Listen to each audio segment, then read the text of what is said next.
नमस्ते किसान साथियों, मैं आपका कृषि मित्र तन्मय परदेशी। मेरा शिक्षण BSc agriculture government college of Kolhapur Maharashtra यहाँ से हुआ है। आज मैं आपको कृषि क्षेत्र में एक महत्वपूर्ण मुद्दे के बारे में बताना चाहता हूँ, जो हम हर बार नज़रअंदाज करते हैं। वो है माटी परीक्षण।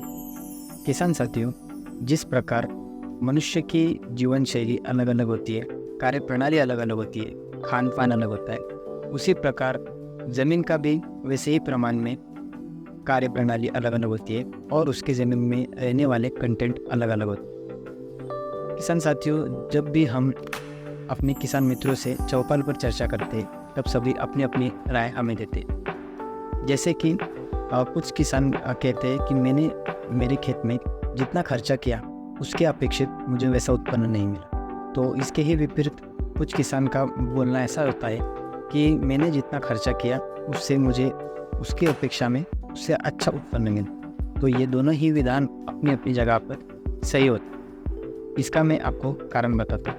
किसान साथियों, खेती में पीक का उत्पन्न आने के लिए बहुत सी चीज़ें कारणीभूत होती है। उसमें की एक सबसे महत्व की चीज़ है, वो है ज़मीन की उत्पादक, मतलब ज़मीन की सुपीकता। ज़मीन हमें पीक या फिर ज़मीन, ये उन्हें जिस चीज़ की कमतरता है वो बता नहीं सकती।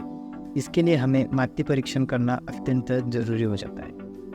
हम एक सादा उदाहरण लेते हैं।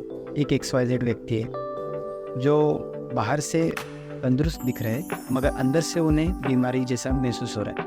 तो वो डॉक्टर के पास जाते हैं, डॉक्टर को अपनी प्रॉब्लम बताते हैं, पर डॉक्टर कंफ्यूज होने की वजह से वो उन्हें अलग अलग प्रकार के फुल बॉडी चेकअप देते हैं। उन चेकअप में MRI, X-ray, blood test, urine test, ऐसे अलग अलग टेस्ट होते हैं। टेस्ट की रिपोर्ट आने के बाद ही डॉक्टर उन्हें एक अच्छी ट्रीटमेंट अप्लाई करते हैं। तो इसी प्रकार किसान साथियों, खेती में भी ऐसा ही होता है। रिपोर्ट आने के बाद ही डॉक्टर मरीज को ट्रीटमेंट देते हैं। इसी प्रकार किसान साथियों, हमें भी खेतीबाड़ी में इसी प्रकार की अगर ट्रीटमेंट करनी है तो हमें सबसे पहले माटी परीक्षण करना जरूरी है। किसान साथियों, कोई भी पीक जो हम खेत में लगाते हैं, उन्हें 17 प्रकार के घटक इनकी आवश्यकता होती है। वो घटक मैं आपको बताता हूँ। कार्बन, हाइड्रोजन, ऑक्सीजन, ये घटक हवा मार्फत उनको मिल जाते हैं। उसके बाद में मेजर न्यूट्रिएंट नाइट्रोजन और फास्फोरस और पोटैश। उसके बाद में माइक्रोन्यूट्रिएंट्स कैल्शियम, मैग्नीशियम, सल्फर। फिर आते हैं micronutrient zinc, boron, ferrous, manganese, molybdenum, cobalt और ठीक। इन सभी घटकों का पीक के वाड़ी के लिए अपना अपना एक विशिष्ट योगदान होता है। किसान साथियों, अगर इनमें से कोई भी घटक की कमतरता पीक को हो गई या फिर ज़मीन में इसकी कमतरता हुई तो अपना उत्पन्न यही कम होता है। इसी प्रकार ज़मीन में एक और महत्वपूर्ण चीज़ होती है, जो कि है pH। किसान साथियों, ज़मीन का pH मतलब सामू, ये 6.5 से 7.5 के बीच में होना चाहिए। अगर ये pH कम या फिर ज़्यादा हुआ तो ये पीक के उत्पन्न पे 100% परिणाम देता है।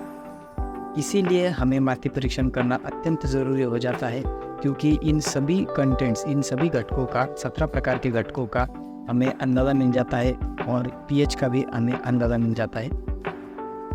अब हम माटी परीक्षण के फ़ायदों की बात करते हैं। सबसे पहला फ़ायदा ये है कि ज़मीन के प्रकार अनुसार अब हम पीक सिलेक्ट कर पाएंगे और उसमें लगने वाले अन्न द्रव्य का नियोजन कर पाएंगे। दूसरा फ़ायदा ये होगा कि अगर हमारे ज़मीन का pH मतलब सामू या फिर ज़मीन का पोत या फिर ज़मीन की रचना अगर बिगड़ गई हो तो हम उसे सुधार पाएंगे। उसके बाद में तीसरा फ़ायदा, हमारी ज़मीन में जो 17 प्रकार के घटक उपस्थित हैं उसका प्रमाण और उसमें अगर कमतरता हुई तो वो हमें समझ पाएगी। उसके बाद में चौथा फ़ायदा, ज़मीन में होने वाले तत्वों का पुरोठा होने के बाद ज़मीन की सुपीकता टिक के रहेगी। पांचवा और सबसे महत्वपूर्ण फ़ायदा, कम खर्चे में या सही खर्चे में हमें अपेक्षित या फिर अधिक उत्पन्न मिल पाए। मेरी माहिती आपको कैसी लगी ये आप कमेंट सेक्शन में ज़रूर बताइए, और माहिती अच्छी लगी हो तो प्लीज़ लाइक एंड सब्सक्राइब ज़रूर करें। जय हिंद, जय महाराष्ट्र।